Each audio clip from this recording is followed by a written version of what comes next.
Hello दोस्तों, क्या हाल चाल है? कैसे हैं आप सब? आई होप आप सब अच्छे होंगे, मज़े कर रहे होंगे और आपकी तैयारी बहुत ज़्यादा अच्छी चल रही होगी। तो आज की वीडियो में दोस्तों हम लोग ये बात करेंगे कि हमें ऑनलाइन की तरफ जाना चाहिए कि ऑफ़लाइन की तरफ? हमें तैयारी कैसे करनी चाहिए? ऑनलाइन कोचिंग लेनी चाहिए कि ऑफ़लाइन कोचिंग लेनी चाहिए? तो वीडियो शुरू करने से पहले एक और सवाल जो आप लोगों ने बहुत ज़्यादा पूछा है, मॉक टेस्ट कहाँ से दें, कैसे दें, ऑनलाइन दें कि ऑफ़लाइन दें? तो सेम इसका भी यही है कि मॉक टेस्ट ऑनलाइन देनी चाहिए कि ऑफ़लाइन देनी चाहिए? देखिए, सबसे पहले ऑफ़लाइन की बात कर लेते हैं। ऑफ़लाइन का मतलब हो गया आप बुक से देंगे घर पे बैठ के, ठीक है?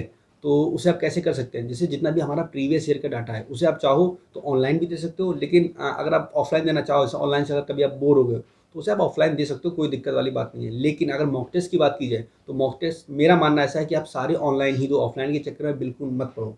रीज़न ये है कि आपका एग्ज़ाम ऑनलाइन होगा, तो मॉक टेस्ट भी आप ऑनलाइन दोगे, तो आपको एग्ज़ाम के हिसाब से आप ढलोगे। ये तो होगी मॉक टेस्ट की बात कि आपको ऑनलाइन देनी चाहिए, ठीक? इसके बाद बात करें मॉक टेस्ट कहाँ देनी चाहिए? आप लोगों ने इतना ज़्यादा बार हमसे पूछा कि सर आपने मॉक टेस्ट कहाँ से लिया था? आपने क्या किया था? ठीक है? तो हम आपको बताते हैं, पहले ही बता चुके हैं, फिर से इस वीडियो में क्लियर करके बताना चाहते हैं सब कुछ। ठीक है? तो हमने टेक्स्ट बुक से मॉक टेस्ट लिए थे। ठीक है? टेक्स्ट बुक क्या है कि एक तो सबसे अच्छी बात उसकी पता है मुझे क्या लगती है? कि उसमें ह सारा लेवल आपको मिल जाएगा, ईज़ी मिल जाएगा, मॉडरेट मिल जाएगा और टफ मिल जाएगा। तीनों चीज़ें आपको वहाँ पे मिल जाएँगी। टेक्स्ट बुक का सीन ऐसा है कि उनके पास चलते हैं, जैसे हॉटस्टार है, नेटफ्लिक्स है, अमेज़न प्राइम है। ठीक है? तो इनका क्या पास चलता है 1 साल का, 6 महीने का। टेक्स्ट बुक का भी सेम पास चलता है, इनका पास आता है ₹300 का। तो अगर आप एक बार पास लेते हो तो आपको सारे एग्ज़ाम उसमें कवर हो जाएँगे। जैसे एसएससी के तो सारे एग्ज़ाम कवर हो ही जाएँगे। जैसे अभी यूपीएसआई की वैकेंसी निकली है तो वो भी हो जाएँगे, ठीक है? उसके बाद अगर हम बात करें आईबी के, तो वो भी एग्ज़ाम कवर हो जाएँगे। तो मतलब जितने भी मेजर एग्ज़ाम हैं और उसमें अच्छे लेवल के उन्होंने बाकायदा टेस्ट बनाए हुए हैं, तो वो सारी चीज़ें उसमें कवर हो जाएँगी। इसमें आपको 300 से ज़्यादा एग्ज़ाम के लिए मॉक मिल जाएगा और 15,000 से ज़्यादा टेस्ट भी मिल जाएँगे। तो मेरे हिसाब से बहुत सही ऑप्शन है और बाकी हम आपको स्क्रीन पे दिखा सकते हैं कि कैसे-कैसे टेस्ट हैं। स्क्रीन पे आप देख सकते हैं कि देखिए सीजीएल के आपको इसमें आपको दिखाई पड़ रहा है 364 टोटल टेस्ट हैं, ठीक है? इसके बाद प्री के भी हैं, मेंस के भी हैं। इसके अलावा 10+2 के भी हैं, एमटीएस के भी हैं, जीडी के भी हैं, रेलवे के भी आप दे सकते हो, ठीक है? तो इस समय टेक्स्ट बुक का ऑफ़र चल रहा है, जहाँ आपको 299 में पूरा टेक्स्ट बुक का पास मिलेगा 1 साल के लिए। लेकिन अगर आप उसमें मेरा कोड इस्तेमाल करते हैं, मेरा कूपन कोड है केवी10, स्क्रीन पे आपको दिखाई पड़ रहा है। अगर आप मेरा कूपन कोड इस्तेमाल करते हैं केवी10, तो आपको 10% का डिस्काउंट, मतलब ₹30 का और ऑफ मिल जाएगा। तो वो टेक्स्ट बुक का पास आपको पड़ेगा 270 का, ठीक है? तो पूरा टेक्स्ट बुक का पास है 270 का 1 साल के लिए और सारे एग्ज़ाम फ्री हैं और सब कुछ आप टेस्ट सीरीज़ अच्छे से दे सकते हो और ये टेस्ट हमने इस्तेमाल किए थे, तो इसलिए हम आपको रिकमेंड करते हैं कि आप ये ज़रूर लें। ठीक है? इससे आपको पढ़ाई में बहुत ज़्यादा फ़ायदा मिलेगा, क्योंकि ऐसा होता है ना कि आप चाहे जितनी अच्छी तैयारी कर लो, आपकी तैयारी पूरी तभी होगी जब आप मॉक टेस्ट लगाएँगे, तो आप मॉक टेस्ट ज़रूर लगाइए, ठीक है? तो इस चीज़ को ख़त्म करते हैं, अब बात करते हैं कोचिंग की, जो हम लोग बात कर रहे थे कि हमें ऑनलाइन कोचिंग करनी चाहिए कि हमें ऑफ़लाइन कोचिंग करनी चाहिए, इस बारे में बात करते हैं। देखिए, हम इसे पॉइंट वाइज़ करते हैं, ठीक है? फिर उसके बाद अपने हिसाब से आप देख लीजिए आपको क्या सही लगता है और लास्ट में हम ये भी बताएँगे कि हमें क्या सही लगता है, मेरे हिसाब से क्या सही था। हमने ऑफ़लाइन कोचिंग भी की थी स्टार्टिंग में और हमने आपको बताया कि हमने ऑनलाइन कोचिंग भी की है, ठीक है? तो अब बात करते हैं, सबसे पहला पॉइंट है फैकल्टी। देखो फैकल्टी का ये होता है ना कि सबसे ज़्यादा इम्पोर्टेंट है टीचर। जिस टीचर से आप पढ़ने वाले हो वो टीचर बहुत ज़्यादा इम्पोर्टेंट है। रीज़न, बहुत से बच्चे, जैसे यूपी के किसी छोटे से गाँव का कोई बच्चा है तो उस एरिया में उतने अच्छे टीचर नहीं हैं। लेकिन अगर वो वही बच्चा ऑनलाइन कोचिंग करता है तो उसका फ़ायदा क्या मिलता है कि वो दिल्ली में बैठे या किसी भी स्टेट में बैठे किसी भी टीचर से पढ़ सकता है। तो अच्छी बात ये है। तो फैकल्टी का फ़ायदा मेरे हिसाब से ऑनलाइन में ज़्यादा है, क्योंकि ऑफ़लाइन में जो लोकल के टीचर होते हैं शायद मतलब अच्छे होते हैं, कहीं-कहीं अच्छे होते हैं, लेकिन ज़रूरी नहीं है कि अच्छे टीचर आपको मिल जाएँ। तो वहाँ पे आपको ऑनलाइन में ज़्यादा फ़ायदा मिलेगा कि आप कहीं-कहीं बैठे हो और आप किसी भी टीचर से ऑल इंडिया पढ़ सकते हो। तो फैकल्टी के मामले में ऑनलाइन ज़्यादा सही है। दूसरी बात करते हैं टाइम मैनेजमेंट की। जैसे अगर आप ऑफ़लाइन कोचिंग करते हो, अगर आप थोड़ा-सा दूर हो, जैसे मान लीजिए हम यूपी गए हैं और हमें दिल्ली में तैयारी करनी है, किसी कोचिंग को पसंद आई ऑफ़लाइन, हमें दिल्ली में जाना है, वहाँ तैयारी करनी है। तो हम एक तो घर से 500 किलोमीटर दूर जाएँगे, दिल्ली वहाँ रहेंगे और प्लस लफड़ा ये होगा कि मेरा टाइम काफ़ी बर्बाद होगा, क्योंकि हमें खुद से वहाँ हॉस्टल में रहेंगे या रूम लेके रहेंगे, वहाँ खुद से हमें खाना बनाना पड़ेगा, प्लस कोचिंग से आना-जाना ये सब चीज़ें, तो ये थोड़ा-सा मतलब टाइम का दिक्कत है। वहीं अगर ऑनलाइन की बात करें तो ऑनलाइन में ये फ़ायदा मिल जाता है कि हम घर बैठे पढ़ाई कर सकते हैं, हमें कहीं जाने की ज़रूरत नहीं है और सबसे बड़ी बात टाइम मैनेजमेंट ये कि हमें आने-जाने में मेरा समय बिल्कुल ही भी खराब नहीं होगा, सबसे बड़ी चीज़।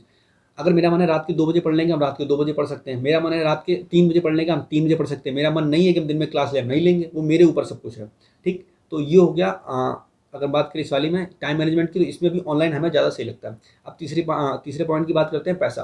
तो पैसे का तो ये होता है ना कि ऐसा है कि ऑफ़लाइन कोचिंग में कहीं न कहीं ज़्यादा पैसा लिया जाता है, ये तो सच है, ठीक है? और ऑनलाइन में पैसा कम भी है, तो यहाँ भी ऑनलाइन जीत जाता है।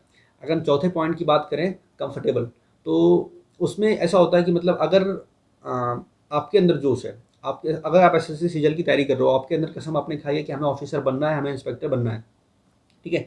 तो आपको किसी को जोश दिलाना नहीं पड़ेगा कि तैयारी करो, ठीक है। लेकिन अगर आप उन बच्चों में से आते हो जिसे मम्मी पापा बोलते हैं बेटा पढ़ाई कर ले वरना कुछ नहीं होगा ऐसा वैसा, फिर तो ऑफलाइन सही है, क्योंकि उसमें आप कंफर्टेबल ज़्यादा रहोगे। टीचर आपको जोश दिलाएगा कि बेटा उंगली पकड़ के आपको पढ़ाएगा, ये पढ़ो वो पढ़ो, तुमने आज ये पढ़ के क्यों नहीं आए, मतलब टीचर आपको फोर्स करेगा ऑफलाइन में।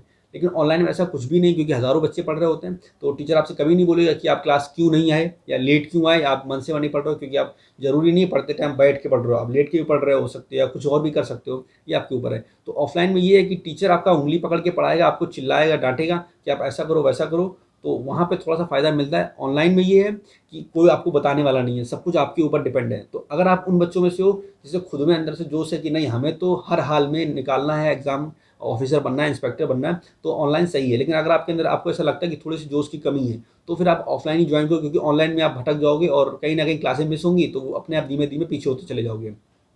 ठीक है, ये हो गया। तो ये छोटी-छोटी चीज़ें थी जो ऑनलाइन और ऑफलाइन को अलग-अलग करती हैं। मेरे हिसाब से सारे पॉइंट हमने क्लियर कर दिए मेरे हिसाब से। अच्छा, मेरा ओपिनियन क्या है, हमने पहले ऑफलाइन कोचिंग की थी, तो ऑफलाइन कोचिंग में सच में हमें फ़ायदा मिला कहीं न कहीं।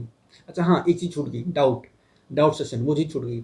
डाउट सेशन का क्या होता है कि ऑनलाइन में क्या होता है कि काफ़ी सारे बच्चे होते हैं, ठीक है? टीचर ऑप्शन देता है पूछने का, प्लस वो कुछ नंबर्स भी देता है जिससे जिनसे आप क्वेश्चन पूछ सकते हो, ठीक है? तो लेकिन कहीं न कहीं ऑनलाइन वो उतना अच्छे से डाउट क्लियर नहीं हो पाता है। मतलब देखो टीचर सारे अच्छे पढ़ाते हैं, लेकिन वो टीचर कितना भी अच्छा पढ़ा रहे हैं, कभी न कभी डाउट रह जाता है। तो ऑनलाइन में आप क्या करोगे? आप उस क्वेश्चन को दोबारा देखोगे समझने के लिए, शायद हमें समझ ना आया, लेकिन अगर आपको फिर भी नहीं आया, तो आप क्लास में पूछते हो। लेकिन कहीं न कहीं उतना अच्छे से बन नहीं पाता डाउट ऑनलाइन में मेरे हिसाब से। लेकिन वही अगर ऑफलाइन की बात करें, तो ऑफलाइन में क्या होता है, लिमिटेड बच्चे होते हैं, 100, 50, 200, बहुत ज़्यादा 200 बच्चे होंगे क्लास में। अगर वहाँ आपको डाउट होता है, ठीक है? तो वहाँ पे आप क्या कर सकते हो, टीचर से पूछ सकते हो। टीचर आपको खड़े होके बाकायदा हर एक छोटी चीज़, एक-एक क्वेश्चन आपका पूरा कायदे से सॉल्व करेगा। ऑनलाइन में भी सॉल्व करते हैं, लेकिन मेरे हिसाब से उतना अच्छे से नहीं हो पाता। तो यहाँ ऑफलाइन ज़्यादा सही है डाउट के मामले में, ठीक है? तो मेरे हिसाब से अब ये 5 पॉइंट थे, हमने सारे क्लियर कर दिए आपको। तो अब आप डिसाइड करो कि आपको ऑनलाइन कोचिंग करनी है कि ऑफलाइन कोचिंग करनी है, ठीक है? दोनों ही बेस्ट है और दोनों ही सही है। बस कुछ चीज़ें ऑनलाइन में ज़्यादा अच्छी हैं, कुछ ऑफलाइन में सही हैं। तो अब अपने हिसाब से देखिए कि आप जहाँ रह रहे हो उस हिसाब से क्या सही है आपके लिए। अगर मेरा मानना है कि ऑनलाइन कोचिंग ज़्यादा सही है। हमने ऑफलाइन कोचिंग की थी, पर ऑनलाइन में हमें ज़्यादा फ़ायदा नज़र आया कहीं न कहीं, क्योंकि और सबसे बड़ी बात है हम उसमें ज़्यादा कंफर्टेबल थे, हम अपने टाइम के हिसाब से चीज़ें कर रहे थे, ठीक है? तो ये मेरी वीडियो थी ऑनलाइन और ऑफलाइन को लेके, ठीक है? आई होप आपको ये वीडियो पसंद आई होगी। अगर वीडियो आपको अच्छी लगी तो वीडियो को लाइक करें, चैनल को सब्सक्राइब करें और अपने भाई पे ऐसे ही प्यार बरसाते रहें, ठीक है? हम मिलते हैं आपसे अगली वीडियो में। तब तक के लिए टेक केयर, बाय बाय, मज़ा करो, ऐश करो और तैयारी करते रहो।